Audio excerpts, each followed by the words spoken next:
কে আমাদেরকে হত্যা করার জন্য প্রহার করছে বলুন তো? হিরণ্যকশিপু নিজের সন্তানকে হত্যা করার জন্য সর্বশক্তি দিয়ে মাঠে নেমেছিলেন। আমাদেরকে হত্যা করার জন্য কয়জন মাঠে নেমেছে? ধ্রুব মহারাজ উনার পিতার কোলে বসার যোগ্যতা অর্জন করলেন না। উনার বিমাতা কিভাবে কোল থেকে নামিয়ে দিলেন, বললেন তুমি যদি তোমার পিতার কোলে বসতে চাও আগে মৃত্যুবরণ করো। মৃত্যুবরণ করার পূর্বে ভগবানের ধ্যান করো এবং তপস্যা করো, ভগবানের কাছে প্রার্থনা করো যাতে পরবর্তী জীবনে তুমি আমার উদরে তুমি জন্মগ্রহণ করতে পারো।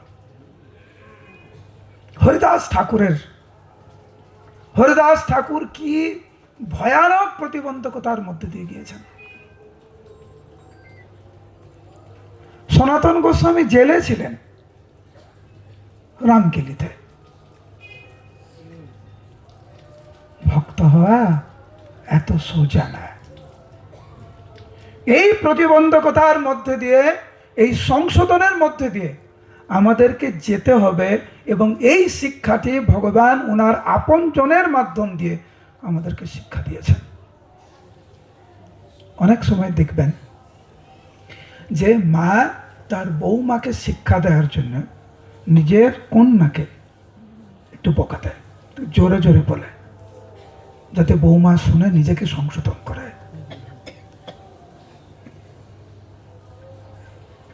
আমরা বেলপুকুরে রয়েছি, এই স্থানে সচি মা বড় হয়েছেন। ওনার আবির্ভাব হচ্ছে সিলেট জেলায়, সিলেট ডিভিশনে। তো আজকে আমরা, তুমি কি আবার আসবে?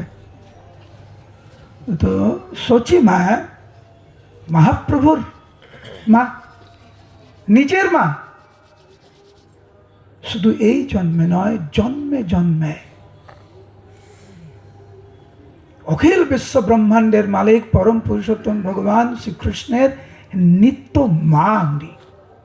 সেই জন্য প্রেম বিলাসের বর্ণনা সচি দেবী যশোদা সর্বলোকে গায়, শ্রী দেবকী প্রকাশ বেদে তাহাতে বিষয়।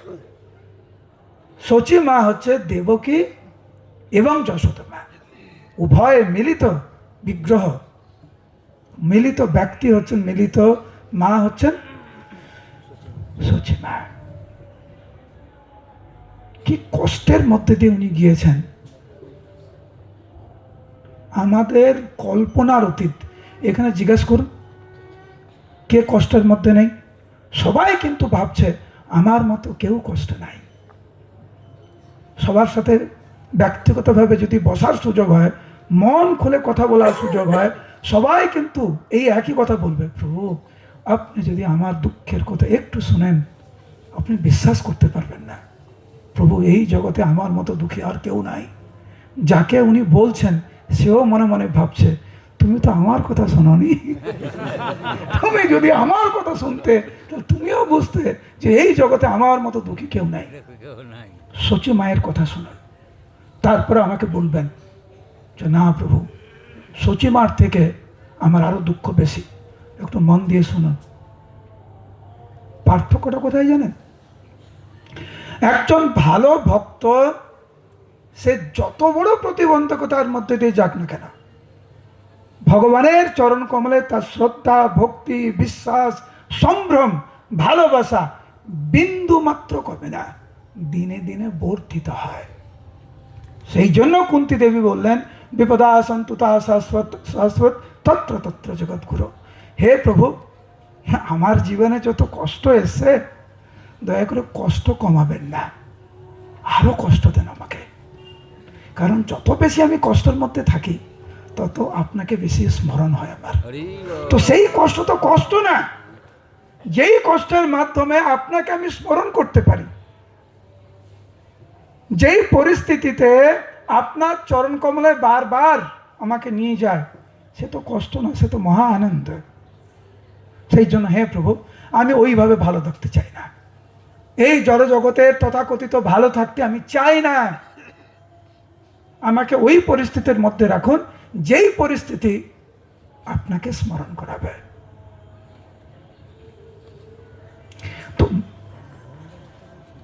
শচী মায়ের প্রথম কন্যা জন্মগ্রহণ করল।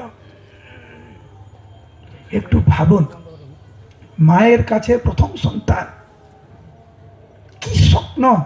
এখানে যাদের সন্তানরা রয়েছে, মনে পড়ে সেই দিনের কথা, যেই দিনকার আপনি গর্ভবতী হয়েছেন আর আপনার স্বামী, আপনার আত্মীয় স্বজন কত উৎসব করছে, কত কিছু খাওয়াচ্ছে, কত কিছু না স্বাদ আর কী সব থাকে, আমি জানি অনেক কিছু থাকে, আর কত উপহার নিয়ে আসে, কত কিছু। কিন্তু যখন জন্ম নিল, জন্ম নেওয়ার সাথে সাথে সেই শিশু কন্যাটি দেহ রাখল শচী মায়ের। 1 বছর পরে আরেকটি কন্যা সন্তান জন্মগ্রহণ করল। কত আশা নিয়ে শচী মা এবং জগন্নাথ মিশ্র এবং অন্যান্য আত্মীয় স্বজন অপেক্ষা করছে। দ্বিতীয় সন্তান জন্মগ্রহণ করল, জন্মগ্রহণ করার পরে সেও মারা গেল। তৃতীয় সন্তান, সেও মারা গেল। চতুর্থ সন্তান, সেও মারা গেল। পঞ্চম সন্তান, সেও মারা গেল। ষষ্ঠ সন্তান, সেও মারা গেল। সপ্তম সন্তান, সেও মারা গেল। অষ্টম সন্তান, সেও মারা গেল। 8-10 বছর ধরে যে যন্ত্রণার মধ্যে দিয়ে শচী মা গিয়েছে তা আমাদের কল্পনার অতীত। কিন্তু ভগবানের প্রতি দৃঢ় বিশ্বাস, অবিচল প্রেম, অবিচল ভালোবাসা। নবম সন্তান রূপে বিশ্বরূপের জন্ম হয়, আবির্ভাব হয়। কিন্তু বিশ্বরূপ খুব ছোট্ট বয়সে সন্ন্যাস নিয়ে চলে গেলেন। থাকলো শুধু নিমাই। নিমায়ের যখন মাত্র 10 বছর বয়স, তখন শচী মায়ের স্বামী জগন্নাথ মিশ্র দেহ রাখল। নিমাই 10ম সন্তান রূপে আবির্ভূত হয়েছেন। বাড়িতে কেউ নাই, 8টি কন্যা দেহ রেখেছে। বিশ্বরূপ সন্ন্যাস নিয়ে চলে গেছে, উনার স্বামী দেহ রেখেছেন। এখন শুধু শচী মা আর নিমাই, সবকিছু একা সামলাচ্ছে। কিন্তু ভগবানের চরণ কমলে দৃঢ় বিশ্বাস, বিন্দু মাত্র সন্দেহ নেই ভগবানের প্রতি। আমাদের জীবনে যদি এরকম হতো, আমাদের কিন্তু সন্দেহ হতো, প্রশ্ন জাগত, ভগবান বলে কিছু আছে নাকি? বলুন হরে কৃষ্ণ, উচ্চস্বরে হরে কৃষ্ণ। পিতৃহীন বালক দেখিয়া শচী আই, সেই পুত্র সেবা বহি আর কার্য নাই। শচী মা নিজের পরিস্থিতির কথা বিন্দু মাত্র ভাবছে না, ভাবছেন নিমায়ের কেউ নাই, শুধু আমি আছি। আমি পিতার ভূমিকা পালন করব, মায়ের ভূমিকা পালন করব, আত্মীয় স্বজন বন্ধু বান্ধব সবার ভূমিকা পালন করব, যাতে নিমাই কোনো কষ্ট অনুভব না করে। এত প্রেম দিয়ে নিমাইকে ভালোবেসেছে যে দণ্ডকে না দেখে যদি আই গৌরচন্দ্র মূর্ছা পায়, আই 2 চক্ষে হয় অন্ধ। নিমাইকে মানে ক্ষণিক কাল যদি দর্শন না করেন, শচী মা অজ্ঞান হয়ে পড়ে যাচ্ছেন, ভাবছেন আমি অন্ধ হয়ে গেলাম। নিমাই, উনি তো অখিল বিশ্ব ব্রহ্মাণ্ডের মালিক, উনি দেখছেন যে মা কত অসুবিধার মধ্যে দিয়ে যাচ্ছে, কিন্তু নিজের কথা একটুও ভাবছে না, শুধু আমাকে নিয়ে ভাবছে। যাদের মনোভাব এইরকম তারাই শুধু ভগবানকে পায়, অন্যরা না। বলুন হরে কৃষ্ণ। ভগবানকে পেতে চান, এত সহজ না। এইরকম ভাবে কেউ যখন ভগবানের চরণে আত্মসমর্পণ করে, ভগবান তাকে ভুলে না। সেই জন্য এখানে বর্ণনা রয়েছে চৈতন্য ভাগবতের কথা, আমার কথা না। মা এত প্রেম দিয়ে নিমাইকে বড় করছে, প্রভুও মায়ের প্রীতি করে নিরন্তর। প্রবোধন টানে বলি আশ্বাস উত্তর। মা যেরকম সন্তানকে ভালোবাসছে, অখিল বিশ্ব ব্রহ্মাণ্ডের মালিক ভগবান বিশ্বম্ভর ওনার মাকেও ঠিক তদ্রূপ ভালোবাসছে। কেন? যার কেউ নাই তার ভগবান আছে। আমরা আঁকড়ে ধরে থাকি না, ভগবান ভাবছে ঠিক আছে তুমি টাকা পয়সা ঘর বন্ধু বান্ধব নিয়ে ধরে থাকতে চাইছো, থাকো, কিন্তু যার পাশে কেউ নাই ভগবান মহাপ্রভু তার পাশে। যতদিন আমরা এই জগতের বস্তুকে আঁকড়ে ধরে রাখবো, ভগবান বলছেন ঠিক আছে তুমি আরেকটু দেখতে চাইছো, দেখো না, অসুবিধা কোথায়? যখন তুমি উপলব্ধি করবে তোমার কেউ নাই, তোমার পাশে কেউ নাই, তুমি সত্যিকারের ভাবছো যে হে প্রভু তুমি ছাড়া প্রকৃত রূপে বন্ধু কেউ নাই, আমাকে ডেকো, ওই সময় আমার উপস্থিতি অনুভব করবে। এইখানে মহাপ্রভু আদর করে তার মাকে বলছে শোনো মাতা, মনে কিছু না চিন্তিও তুমি। হ্যাঁ মা, তুমি কেন চিন্তা করছো? কোনো কিছু ভাববে না, সকল তোমার আছে যদি আছি আমি।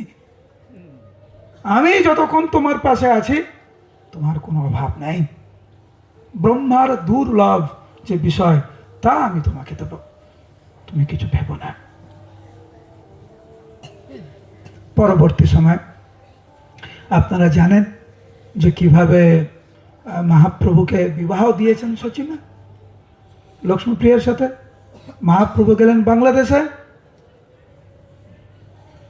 বাংলাদেশে যখন গেলেন মহাপ্রভুর বিরহে, বিরহ সর্প লক্ষ্মীপ্রিয়াকে দংশন করেন, লক্ষ্মীপ্রিয়া দেহ রেখে সামলেছেন কে? সচিমা। বৌমা মারা গেলেন, সন্তান ঘরে নেই, বৌমা মারা গেলেন। দ্বিতীয়বার বিবাহের ব্যবস্থা করেছেন কে? সচিমা বিষ্ণুপ্রিয়া দেবীর সাথে। সব কিছু উনি একা সামলেছেন। জীবনের শেষের দিকে সচিমা,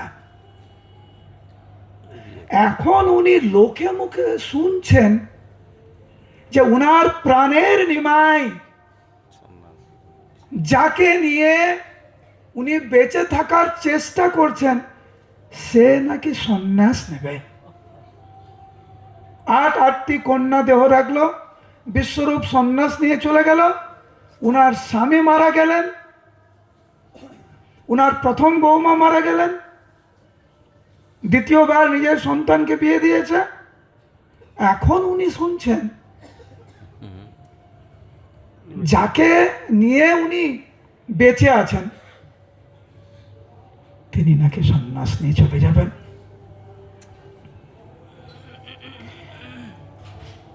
শুনিয়া সুচির দেহে নাহি রহে প্রাণ, চৈতন্য ভাগবতের বর্ণনায়। অঝরে ক্রন্দন করতে লাগলেন। চৈতন্য ভাগবতের বর্ণনা, হেন দুঃখ জন্মিল না জানে আছে কোথা। এই পৃথিবীতে এই রকম দুঃখ কারুর জীবনে থাকতে পারে কিনা আমি জানি না, বৃন্দাবন দাস ঠাকুর বলছেন। আর আমাদেরকে কেউ একটু কুটু কথা বললে, একটু ভালো ব্যবহার না করলে আমরা ভাবি আমার মতো দুঃখ আর কারুর নাই। সচি মাতার কাহিনী শোনান। আকাশ ভাঙিয়া পড়ে মস্তক উপরে। এই লীলাটি অনেক লম্বা, আমি একদম সংক্ষেপে বলছি। আমি এই ব্যাপারে ক্লাস দিয়েছিলাম 3 দিন ধরে, 3 ঘন্টা ধরে ধরে। তো এই 9 ঘন্টার ক্লাস আমি জাস্ট খুব সংক্ষেপে বলার চেষ্টা করছি, ঠিক আছে? যখন পরে সময় হবে আস্তে আস্তে আস্তে করে বলবো। আপনারা সব পণ্ডিত মানুষ, পড়তে পারেন শাস্ত্রে, তাহলে একটু ভালো আইডিয়া হবে আপনাদের। অচেতন হইয়া হইলা সচি মূর্ছিত অন্তর। সচিমা মূর্ছিত হয়ে পড়লেন। কার মোবাইল বাজছে? আমাকে কষ্ট দেবেন না দয়া করে। গৌর কথা হচ্ছে তো?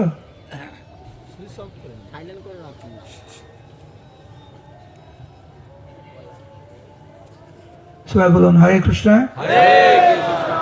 উচ্চস্বরে হরে কৃষ্ণ।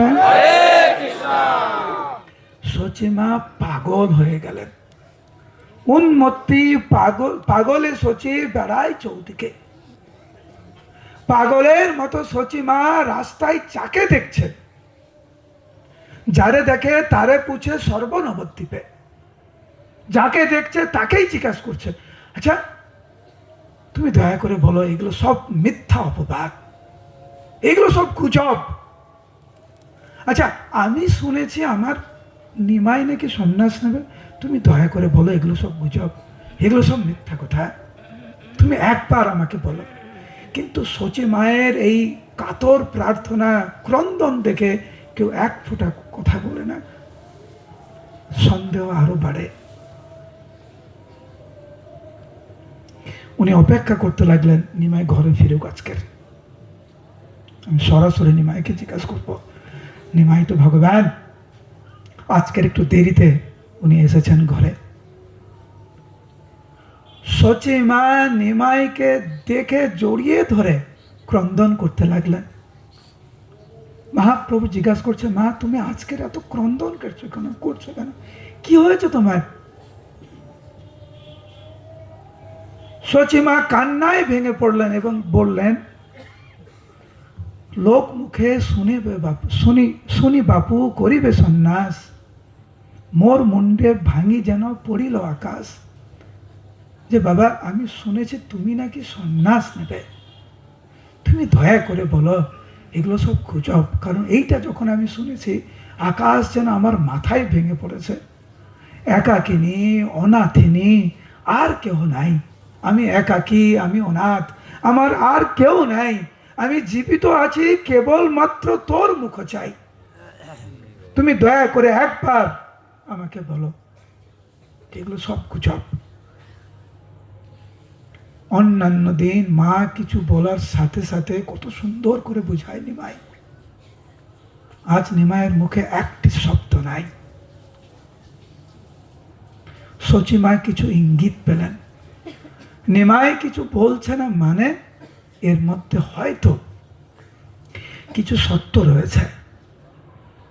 হাত ধরলেন সচি মা নিমাইয়ের, ক্রন্দন করতে করতে বললেন, না যাইও না যাইও বাপ, আমারে ছাড়িয়া, পাপী যেও আছে তোর শ্রীমুখ দেখিয়া। এই পাপী তোমার মুখ চেয়ে বেঁচে আছে, হে বাবা তুমি আমাকে ছেড়ে যেও না। কেন তুমি যাবে? তোমার অসুখটা কোথায়?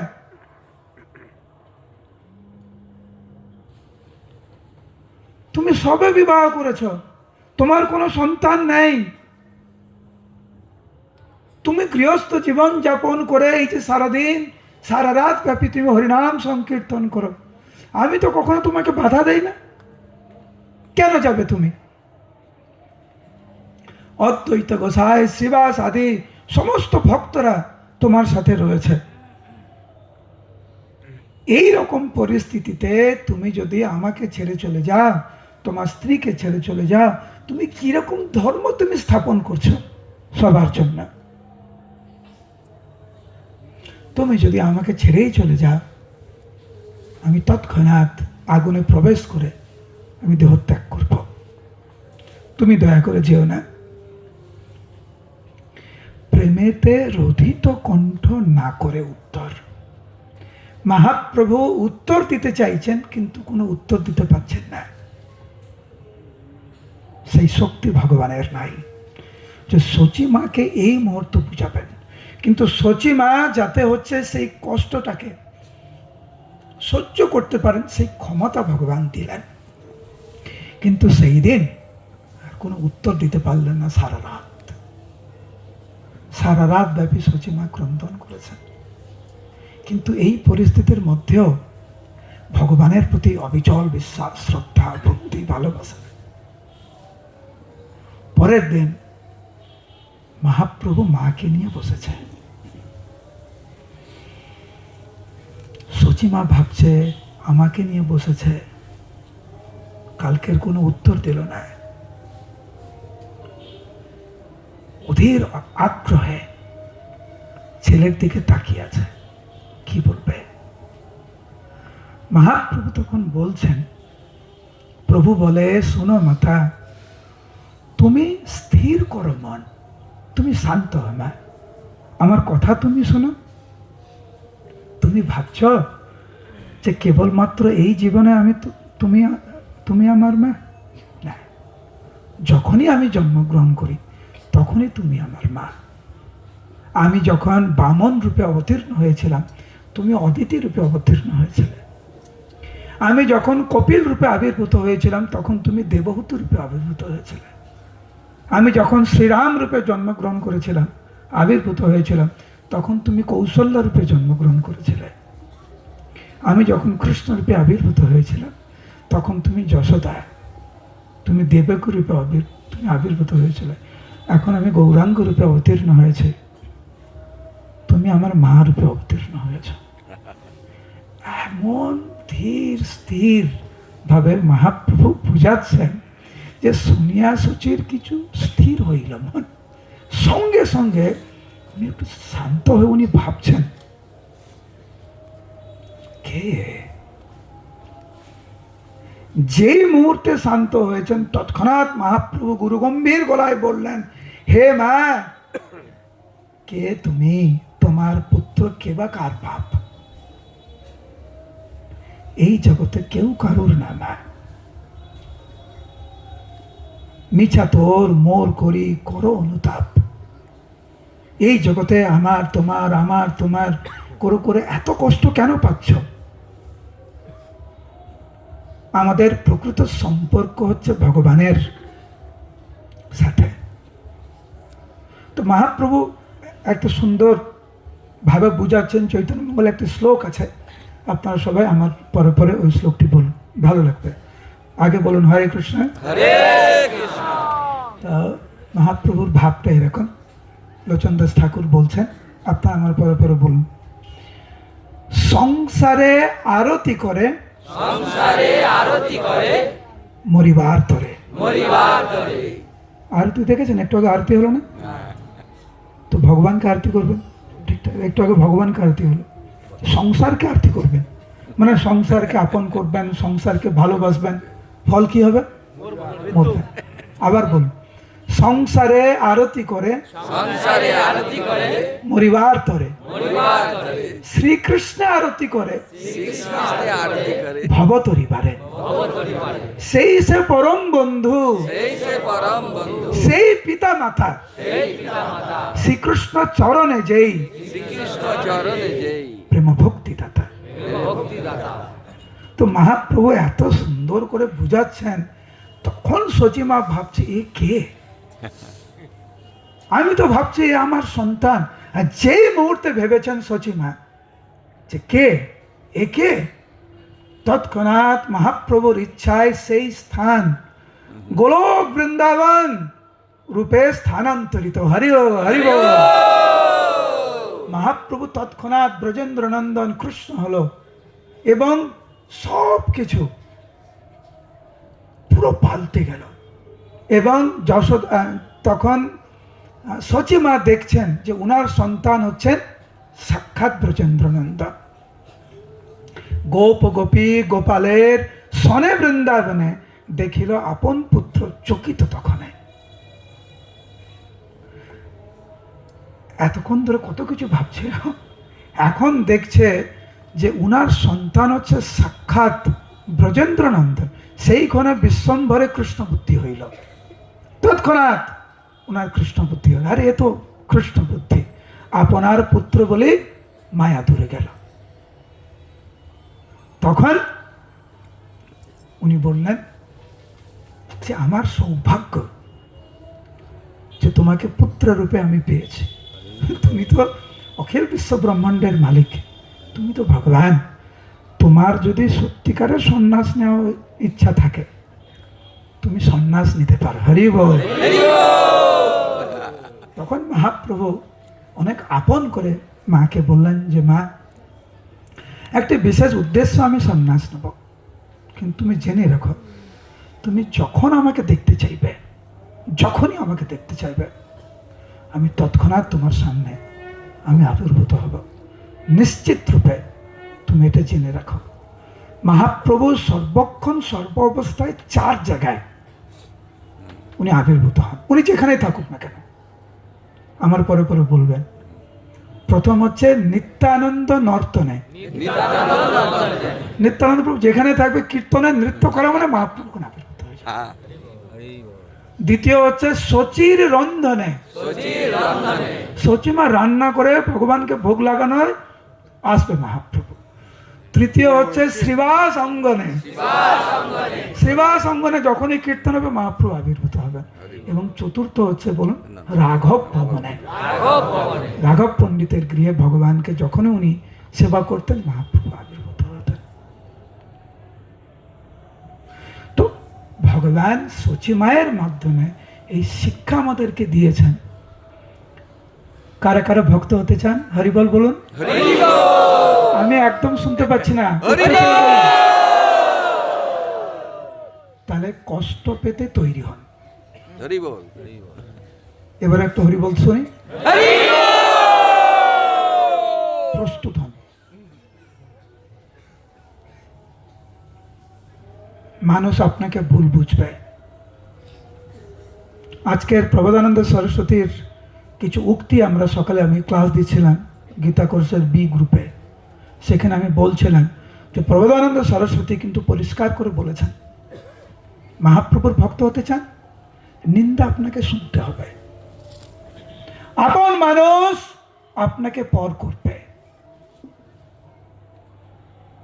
মান অপমান আপনাকে সহ্য করতে হবে, আপনার ঐশ্বর্য কিন্তু যাবে। ভয় লাগছে? ভয় লাগছে? এই ভয় যদি আপনারা পেয়ে থাকেন ভক্তি জীবনে আপনারা এগোতে পারবেন না।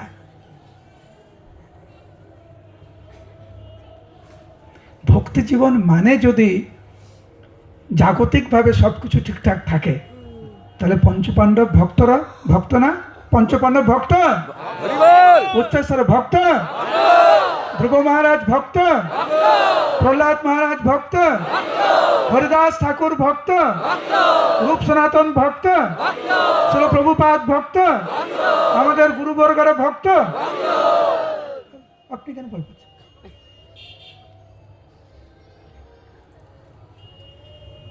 ভক্ত হতে চান, পরীক্ষা দেওয়ার জন্য প্রস্তুত হন। পরীক্ষা মানে আপনি যেরকম চাইছেন পরিস্থিতি ওই রকম না। এখন ওই পরিস্থিতিতে প্রতিবন্ধকতায় কিভাবে আমি শান্ত মনে আমি জপ করব, শান্ত মনে আমি কৃষ্ণ ভক্তিতে এগিয়ে যাব, বিন্দু মাত্র বিচলিত হব না, বিচ্যুত হব না, সেটাই তো পরীক্ষা। নিজেকে শক্ত করতে হবে, এত সোজা না। আমি নিজের অভিজ্ঞতা বলি, ইসকনে আমার এখন 43 বছর চলছে, 43 ইয়ার্স। আমি অনেক ছোটবেলায় ইসকনে এসেছি, 43 বছর হয়ে গেছে আমার ইসকনে। এবং আমি এমন একজনকে চিনি না ইসকনে,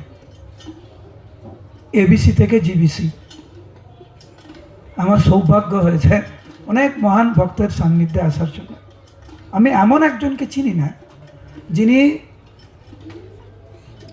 ভয়ানক পরিস্থিতির মধ্যে দিয়ে যায়নি বা নেই, আমি একজন কাউকে চিনি না। কিন্তু আমি দেখেছি ভালো ভক্তরা কিভাবে এই কঠিন পরিস্থিতির মধ্যে থেকেও কিভাবে শান্ত মনে জপ করেন, শান্ত মনে সবার সাথে ভালো ব্যবহার করবেন। ভিতরটা কিন্তু অন্য কিছু হতে পারে, পরিস্থিতি অনেক কিছু হতে পারে, কিন্তু ভগবানের প্রতি অবিচল বিশ্বাস তার। তৈরি করুন নিজেকে। আর ভগবান যে যত ভক্তিতে এগোতে চাইবেন ধীরে ধীরে ভগবান আপনাকে পরীক্ষা করবে। কিন্তু এখন যদি ভাবছেন কই আমার তো কিছু হয়নি, সবই ঠিকঠাক চলছে, তো পরীক্ষাই তো শুরু হয়নি, পরীক্ষায় বসুন, তারপর তো শুরু হবে। কুন্তি দেবীর কথা ভাবুন, কি ভয়ানক পরীক্ষার মধ্যে তো ওনাকে যেতে হয়েছে।